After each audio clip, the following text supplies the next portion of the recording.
नमस्कार, मैं रचना शर्मा चढ़ती कला टाइम टीवी देख रहे सभी दर्शकों का स्वागत करती हूं। आप देख रहे हैं हरियाणा के समाचार। समाचारों की शुरुआत से पहले एक नजर आज की मुख्य सुर्खियों पर।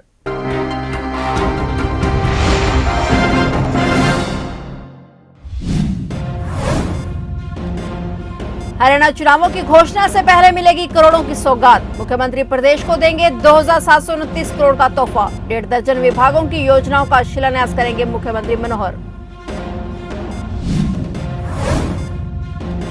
स्वीडन अब भारत में बनाएगा खास हथियार। स्वीडिश रक्षा दिग्गज ने हरियाणा में यूनिट निर्माण का किया ऐलान। कल किसानों का दिल्ली कूच को देखते हुए पुलिस सतर्क। ट्रेनों, बसों और दूसरे वाहनों पर रहेगी निगाह।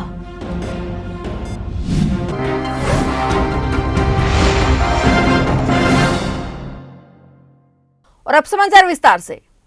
हरियाणा सरकार ने लोकसभा चुनावों की घोषणा होने से पहले प्रदेश में व्यापक स्तर पर विकास परियोजनाओं की शुरुआत का खाका तैयार कर लिया है। राज्य के 17 विभाग से जुड़े 611 से अधिक विकास कार्यों के शिलान्यास और उद्घाटन की तैयारी है। अभी तक की गई तैयारी के हिसाब से मुख्यमंत्री मनोहर लाल 7 मार्च को वर्चुअली प्रदेश के लोगों को 2729 करोड़ रुपए से अधिक लागत की इन परियोजनाओं की सौगात देंगे। वहीं उन विभागों के अधिकारी भी योजनाओं को अंतिम रूप देने में जुटे हुए हैं जिनके विभागों के प्रोजेक्ट्स की शुरुआत होनी है। 10 मार्च के बाद कभी भी लोकसभा चुनावों का कार्यक्रम घोषित होने की उम्मीद है। ऐसे में सरकार आदर्श चुनाव आचार संहिता लगने से पहले इन कार्यों को शुरू करवाना चाहती है ताकि चुनावों के ऐलान के बाद इनमें किसी तरह की अड़चन पैदा ना हो। मुख्यमंत्री कुल 2729 करोड़ 21 लाख से अधिक लागत की जिन परियोजनाओं की सौगात प्रदेश को देंगे उनमें से 767 करोड़ 28 लाख रुपए से अधिक की लागत के वे प्रोजेक्ट हैं जिनका काम पूरा हो चुका है, यानी इनका उद्घाटन मुख्यमंत्री द्वारा किया जाएगा। वहीं एक दिन में सीएम द्वारा 1961 करोड़ 93 लाख रुपए से अधिक की लागत की नई परियोजनाओं की शुरुआत भी की जाएगी।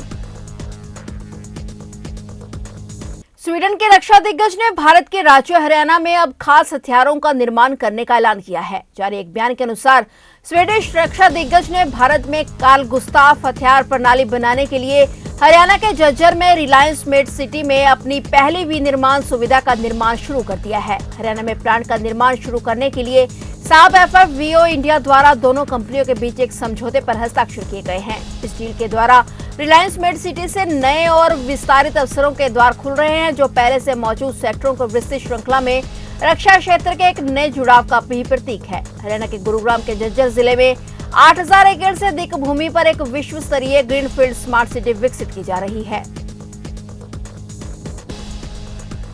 दिल्ली कूच को लेकर 21 फरवरी को दाता सिंह वाला बॉर्डर और शंभू बॉर्डर पर हुई भिड़ंत के बाद 6 मार्च के दिल्ली कूच के ऐलान से पुलिस सतर्क हो गई है। पंजाब की साइड से दिल्ली जाने वाली ट्रेनों, बसों और दूसरे वाहनों पर भी पुलिस की निगाह रहेगी। हरियाणा के दाता सिंह वाला और शंभू बॉर्डर पर 13 फरवरी से जमे किसानों ने एक बार फिर 6 मार्च यानी कल को दिल्ली कूच करने का और 10 को रेल रोकने का ऐलान किया हुआ है। बुधवार को किसानों के दिल्ली कूच को देखते हुए पुलिस सतर्क हो गई है और पंजाब की तरफ से दिल्ली जाने वाली ट्रेनों, बसों और दूसरे वाहनों पर पुलिस की नजर रहेगी। भले ही दोनों बॉर्डर पर बैठे किसान संगठनों ने खुद बॉर्डर पर रहने और देश के दूसरे किसान संगठनों से दिल्ली कूच करने का आह्वान किया है, परंतु दिल्ली कूच को लेकर 13, 14 और 21 फरवरी को पंजाब और किसान संगठनों के रुख को देखते हुए हरियाणा सरकार कोई रिस्क लेने को तैयार नहीं है।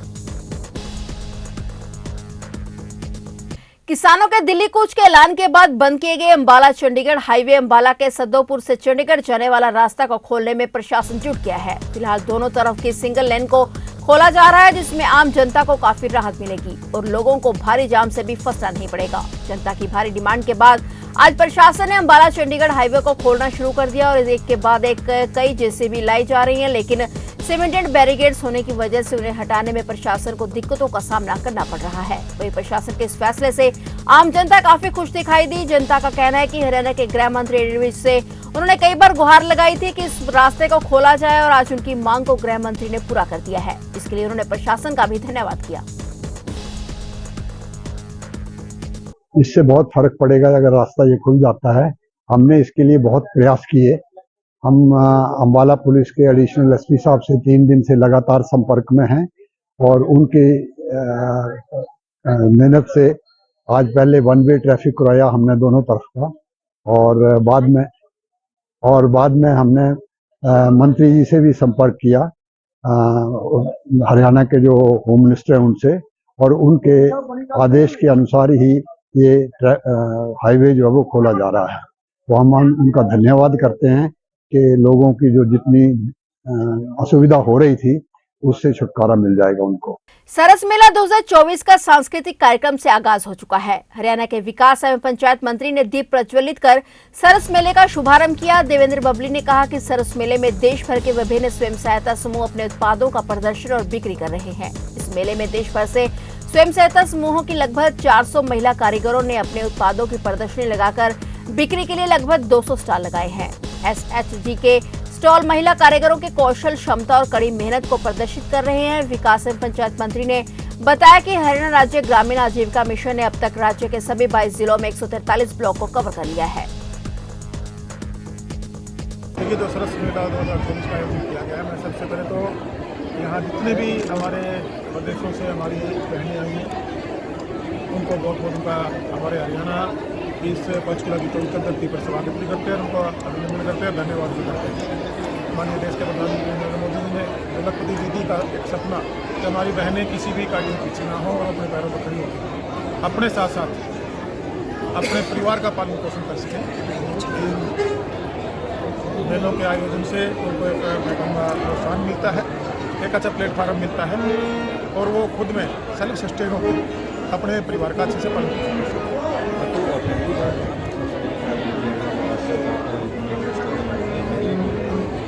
नहीं, पहले भी ये मेले होते रहे, पिछली बार गुरुगांव में था। अब माननीय मुख्यमंत्री ने कुरुक्षेत्र में आपने देखा होगा कि बहनों को सम्मानित भी किया था और आज ये पंचकुला में मेला है। इससे बहुत लाभ हमारे जो सैलाब की बहनें हैं उन बहनों को मिलेगा।